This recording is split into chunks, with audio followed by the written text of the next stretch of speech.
The wedding vows were still fresh on her lips when Arya Bennett discovered the truth. She wasn't a bride, she was collateral.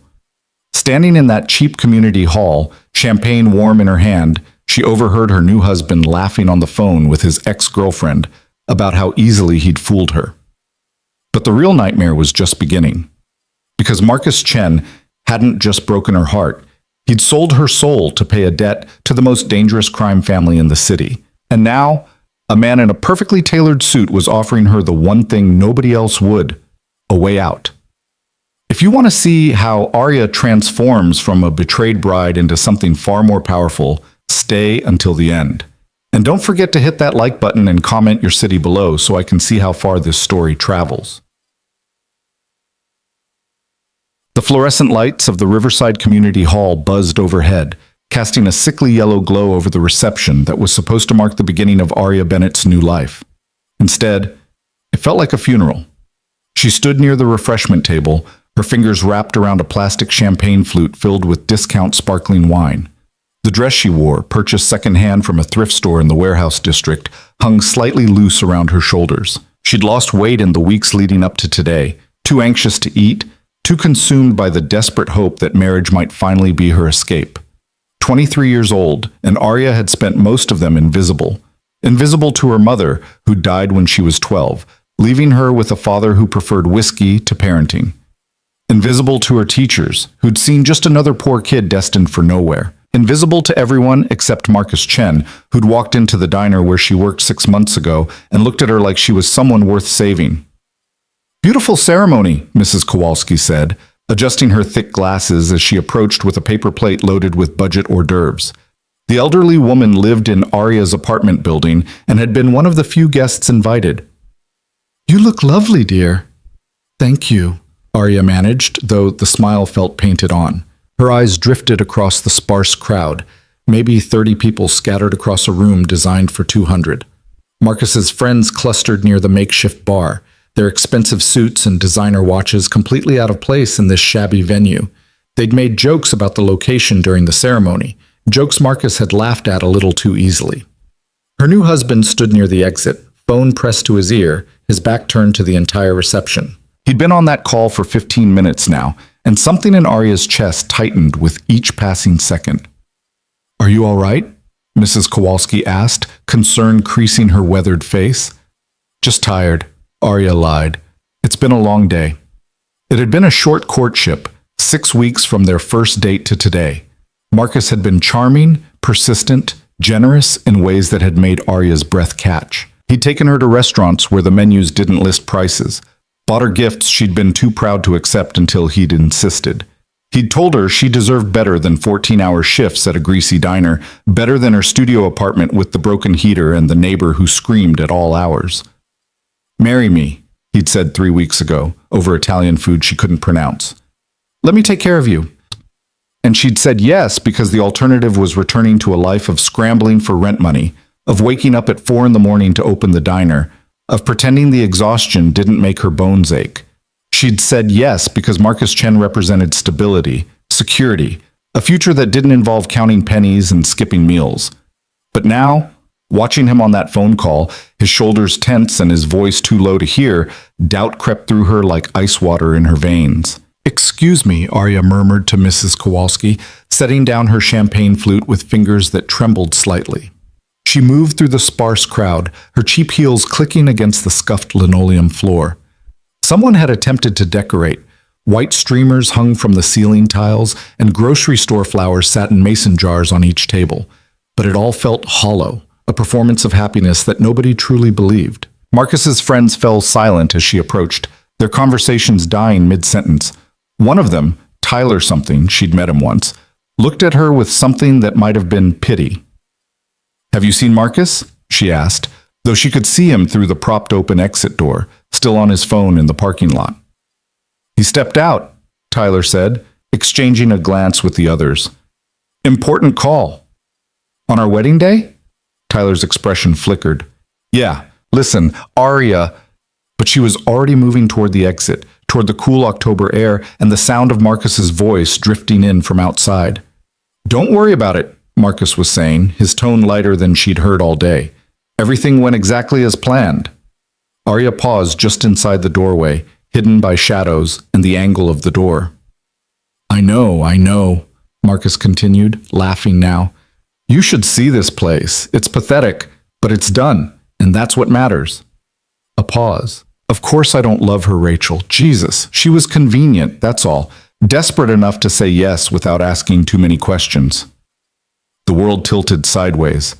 Arya's hand shot out, gripping the doorframe for support. Her lungs had forgotten how to work. Her heart. She couldn't feel it anymore. Couldn't feel anything except the cold spreading through her chest like frost. The debt's covered now, Marcus said. Or it will be once I finalize the transfer. She doesn't know about any of it, and she never will. By the time she figures out something's wrong, it'll be too late for her to do anything about it. Laughter. Casual, unbothered laughter. Yeah, I'll come over tomorrow. Tonight I have to play the devoted husband, but after that, his voice dropped to something intimate, something that made Arya's stomach turn. I'm all yours, baby, just like always. She didn't remember moving, but suddenly she was outside, standing in the harsh glare of the parking lot security lights. Marcus turned, phone still pressed to his ear, and for a split second his expression went blank.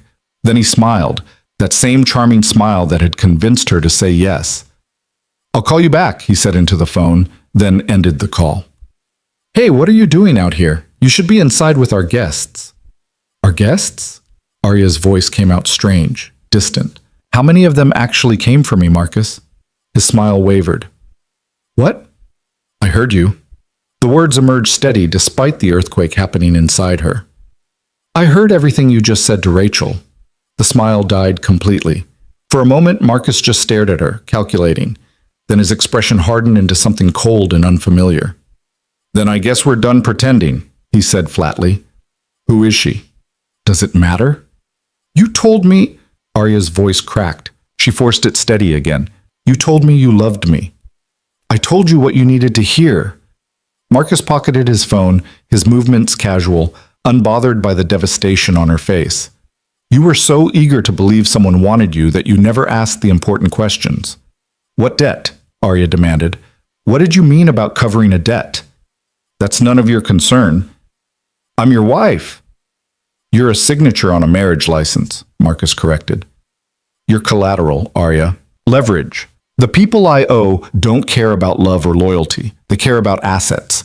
And now that you're legally tied to me, you're my asset to negotiate with. The parking lot swayed beneath her feet. You married me to use me as what? A bargaining chip? Finally catching on, Marcus checked his watch, the expensive Rolex she'd noticed on their first date. Look, this doesn't have to be complicated. Go back inside, smile pretty for the camera, and let me handle the rest. You'll have a roof over your head and food on the table. That's more than you had before. Something inside Arya, something that had been bending and bowing under the weight of disappointment and poverty and invisibility, finally snapped. No. Marcus blinked. What? I said no. She pulled the thin gold band off her finger, the ring he'd presented with such ceremony 4 hours ago, and threw it at his feet. I want an annulment. This marriage is over before it even started. You think you can just walk away? Marcus's voice dropped to something dangerous. You have no idea what you're involved in now. Then I'll find out. Arya turned, her cheap dress swirling around her legs. But I'm not staying married to someone who only wanted me for leverage. She made it 3 steps before Marcus grabbed her arm, his fingers digging in hard enough to bruise. Listen to me very carefully, he hissed, pulling her close. The people I owe? They don't accept annulments. They don't care about your feelings or your pride. You're part of this now, whether you like it or not. Let go of me. Or what? Marcus's grip tightened. You'll scream? Call the police? Tell them your husband of 4 hours isn't the man you thought he was? They'll laugh you out of the station. Arya opened her mouth to respond, but a voice cut through the darkness before she could speak. I believe the lady asked you to let her go. Both of them froze. The voice had come from the shadows at the edge of the parking lot, smooth, cultured, with an edge of steel underneath the politeness. A man stepped into the light, and Arya's breath caught for entirely different reasons than before. He was tall, dressed in a perfectly tailored charcoal suit that probably cost more than 3 months of her wages. Dark hair swept back from a face that could have been carved from marble, all sharp angles and cold beauty. But it was his eyes that held her attention, gray as winter storms and just as merciless. This was not a man you said no to. This was not a man who asked twice. Marcus released Arya's arm immediately, but the fear on his face made something in her stomach drop. "Mr. Salvatore?" Marcus stammered. I wasn't expecting... Clearly." The man, Salvatore, moved closer with the fluid grace of a predator. "Mr. Chen, I came to discuss your outstanding obligation, but I see you've been busy." "What?" "It's handled," Marcus said quickly. "Everything's in place just like I promised." Those storm gray eyes shifted to Arya, and she felt the weight of their assessment like a physical touch. He was looking at her the way someone might examine a problem, determining its nature and scope. "Is that so?" Salvatore's gaze never left Arya's face. "And does your bride know the specifics of these arrangements?" "She knows enough," Marcus lied. "I know nothing," Arya corrected, finding her voice despite the fear clawing up her throat. "But I know our marriage is over." One dark eyebrow rose fractionally. "Is it?" "Yes." She forced herself to meet those devastating eyes directly. "I don't care what debts he has or what arrangements he made. I'm not part of this." "I'm afraid it's not that simple, Mrs. Chen." The name made her flinch. "It's still Bennett." Was something that might have been amusement flickered across Salvatore's expression. "My apologies, Miss Bennett." He turned his attention back to Marcus, and the temperature seemed to drop 10 degrees. "Mr. Chen, I think we need to have a very frank conversation about the terms of your obligation and the consequences of using uninformed third parties as collateral."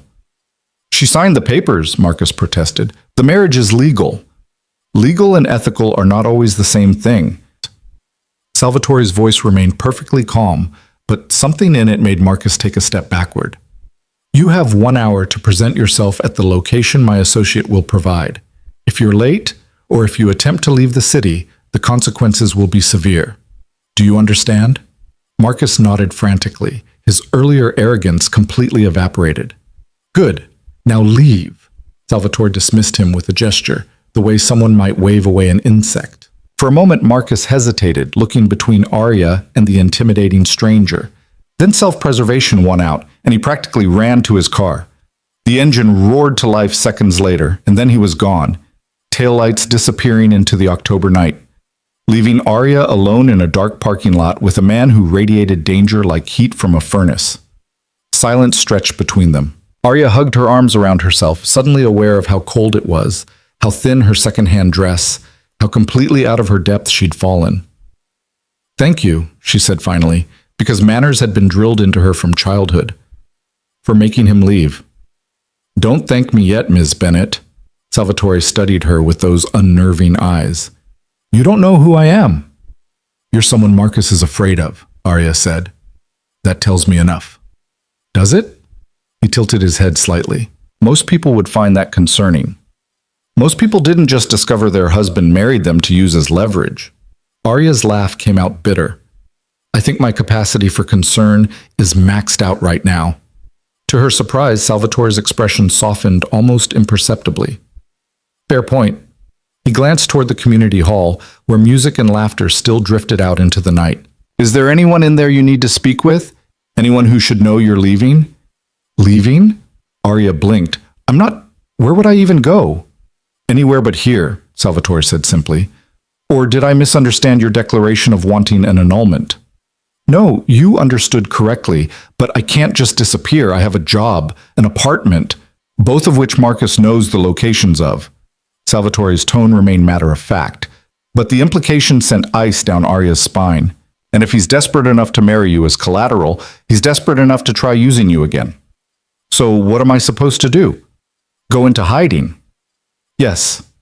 The blunt answer shocked her into silence. Salvatore pulled out his phone, typed something quickly, then looked back at her. "A car will be here in 3 minutes. I'm offering you protection, Ms. Bennett, but the offer has an expiration time.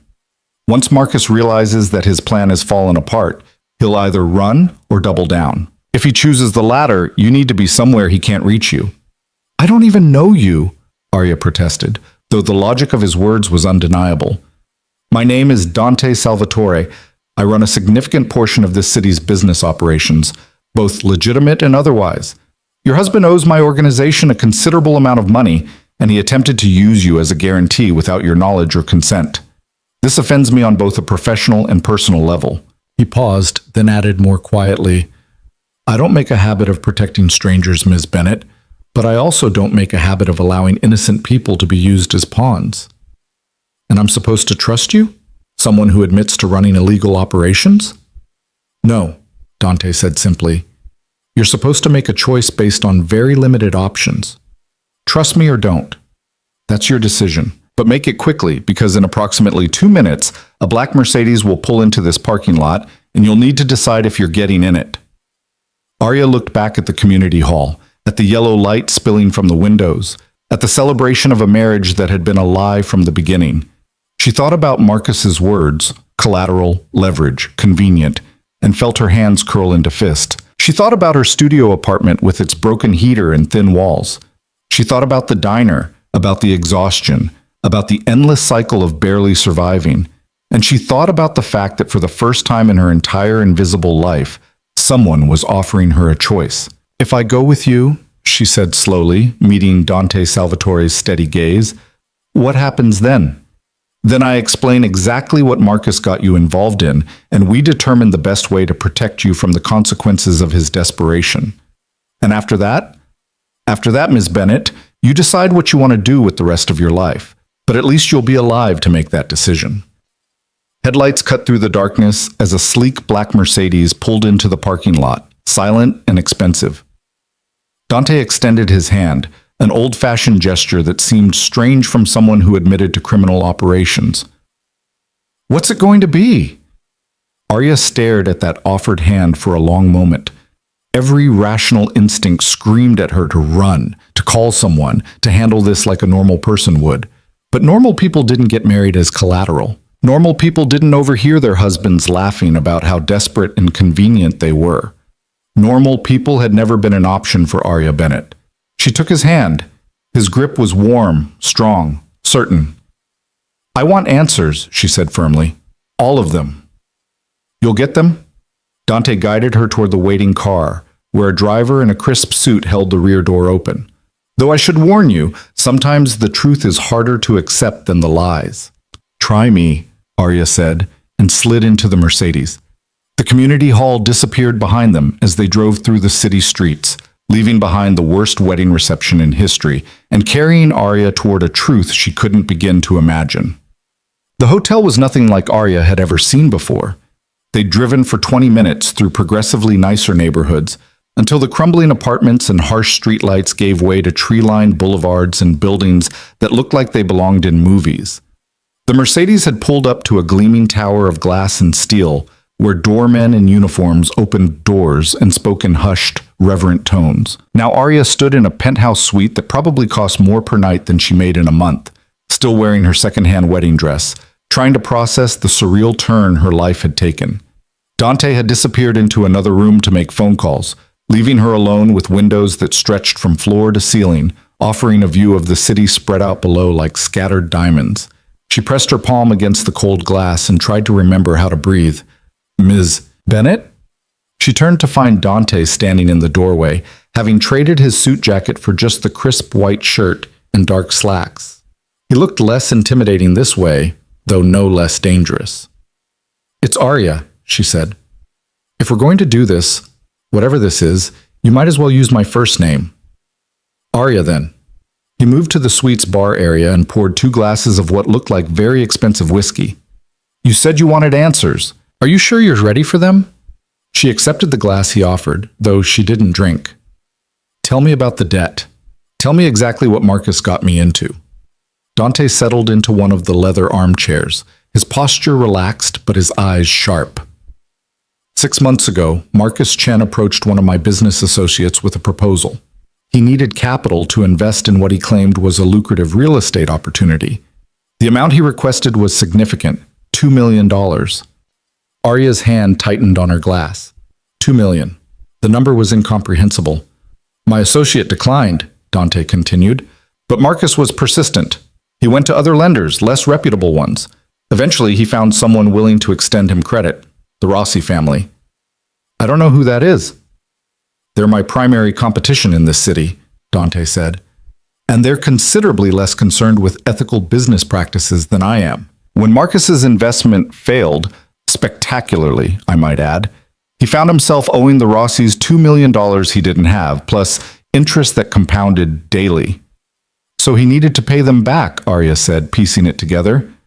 But how does marrying me help with that? Because the Rossis don't just want money, Arya. They want leverage over their enemies and insurance against their allies. When Marcus realized he couldn't pay, he offered them something else. A connection to me through you. She shook her head, confused. But I don't have any connection to you. I didn't even know you existed until an hour ago. Not yet, you didn't. Dante's expression darkened. But Marcus was betting that once you were his wife, I would feel obligated to intervene. He was planning to tell the Rossis that you were important to me, that harming you would bring my organization's full wrath down on theirs. In exchange for this valuable intelligence, the Rossis would forgive his debt. The whiskey in Arya's glass trembled. That's insane. Why would they believe him? Because he had documentation showing you and I had met several times before your wedding.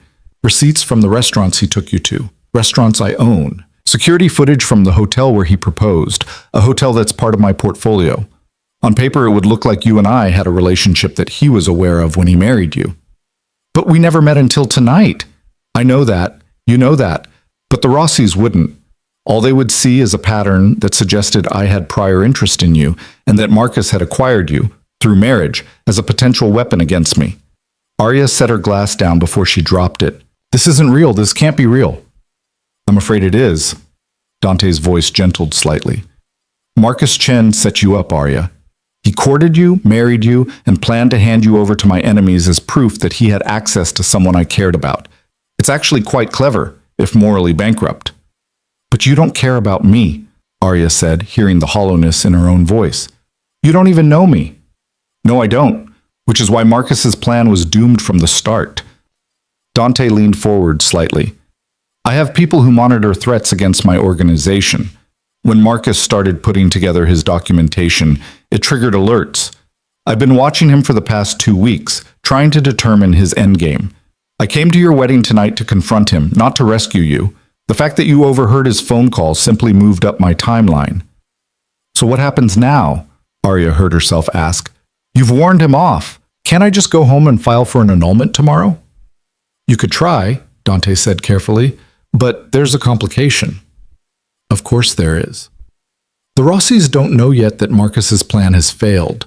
As far as they're concerned, you're still a valuable asset, someone with a connection to me that they can exploit. Even if you annul your marriage tomorrow, they'll wonder why. They'll investigate. And if they discover that Marcus lied about your value to me, they'll want compensation. From me? Arya's voice rose. I didn't do anything. You exist, Arya. In their world, that's enough. Dante's expression was grim. The Rossi family doesn't forgive debts, and they don't forget slights. If they think Marcus used you to deceive them, they'll view you as either complicit or leverage to get to Marcus. Either way, you're in danger. She stood abruptly, unable to sit still anymore. Her wedding dress rustled as she paced to the windows and back. This is insane. I can't just hide forever because my piece of shit husband decided to use me in some mob scheme. No, you can't, Dante agreed. Which is why I'm going to fix this. How? By making it clear to the Rossis that you're under my protection, that harming you or using you would have consequences they're not prepared to face. He stood as well, moving to stand a few feet from her. It won't be comfortable, Arya, and it won't be quick, but it's the only way to ensure your safety. And what do you get out of this? She demanded. You don't know me. You don't owe me anything. Why would you risk angering your rivals to protect a stranger? For the first time that evening, Dante's carefully controlled expression cracked slightly. Something that might have been old pain flickered across his features before he locked it down again. Because I know what it's like to be used as a pawn in someone else's game, he said quietly, and because I have the power to prevent that from happening to you. It would be unconscionable not to use it.